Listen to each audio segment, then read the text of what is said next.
Well, I'm making a oval turning chuck, and I've got to disassemble it. As far as I've got is all the non-moving parts, apart from this is a calibration jig, and also the MT2 arbor, which is a temporary one that I've made in wood, is a moving part technically. The arbor can hold this. Right, first of all, there's a 1mm gap, exactly a 1mm gap in clearance between what will be the moving parts and the non-moving parts, and there'll be two rails here that this cam will hold two 10mm wide bearings, so 20mm this will be a bearing race effectively, and that's what the two followers, or whatever they're called, will ride against. So I'll take this apart and explain it as I go along. First of all, the drive, which is, in this case it's not a drive, it's the calibration tool, will be held on by an M10 countersunk machine screw into a metal arbor, MT2 arbor, so that's going to be completely, that's not going to go anywhere, and the centre will be held in with a drawbar, which I've got in this wooden one.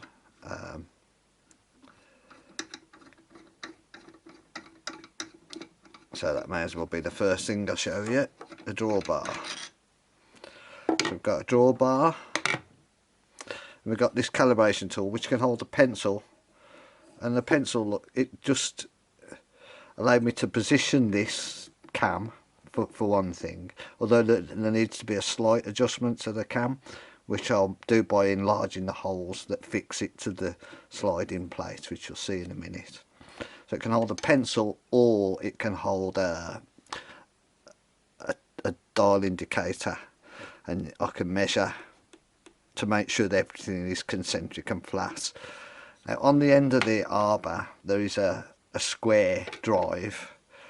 It's 17.67mm square, so that the drive can have it'll be screwed onto that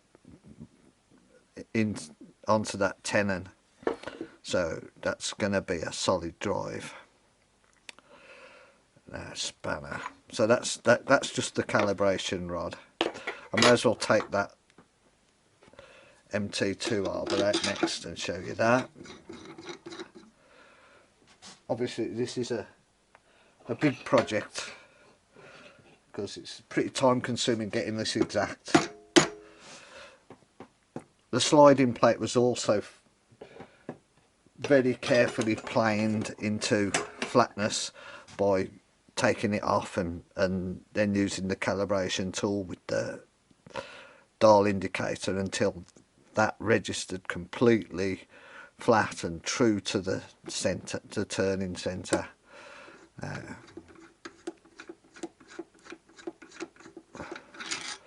That's just a little MT2 drive that I've made. Hopefully that's the same dimensions as the metal one that I'm going to get, otherwise that 1mm gap might change and I might need to put a little spacer at the back of the cam. I don't know yet.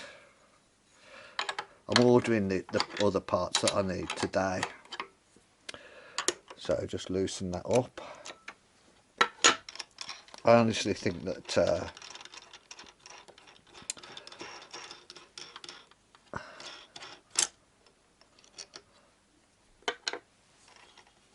wing nuts would be strong enough for this really, but I'm going with nuts because obviously with some big mechanism whipping round off centre you want to be as secure as you can.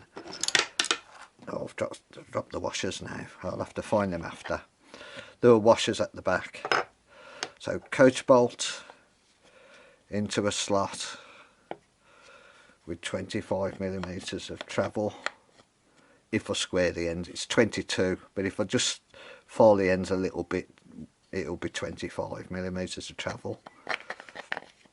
And the cam, so that's the offset position, that's the on centre. So if it was set there, it'd turn something round. Not that you'd ever do that. And there it gives you 20mm each way, or 22. I could up it to 25. So you could do a 6-inch bowl with 4mm second radius oval. So that's the sliding plate. At the back, because of the nature of the spindle on this mini lathe, it goes from 25mm, it steps up to 30, and then it steps up to, I think it was 35, 36. So I've had to route out at this, you know, a space big enough for it to work at the back of that, so that there's clearance for the spindle to rotate.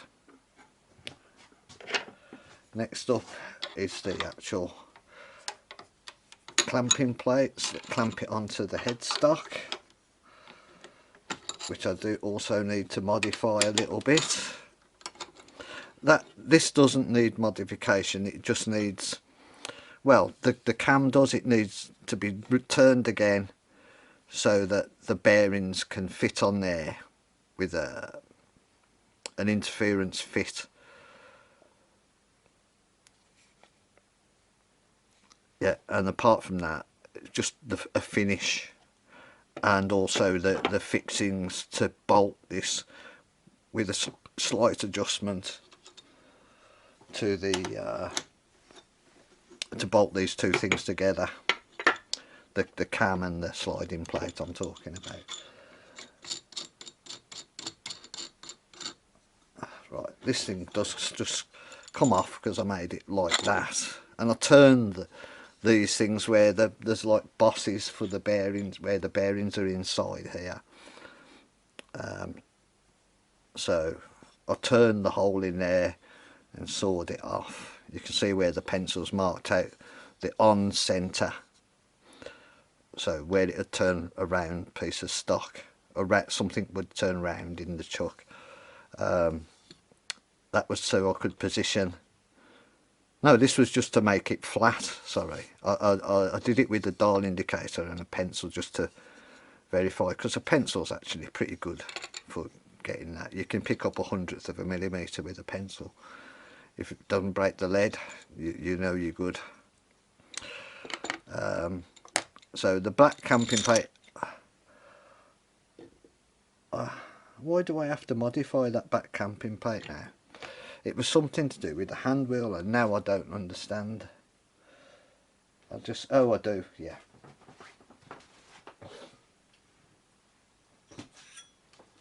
On my hand wheel, I've got a plate for indexing. I could just remove that while I'm using this, and I think that's what I'll do. I could also just add a spacer to that plate interferes. It clamps against the back of the clamping plate and doesn't allow the spindle to turn. So I could just remove that plate for my indexing system while I'm using the oval chuck.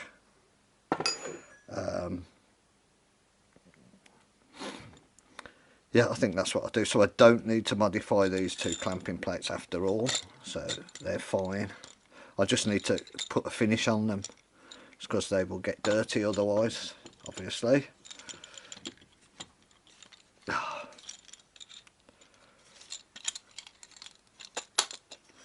we go. So that just slides onto the heads. Oh, no, I will modify it. I need to just put a little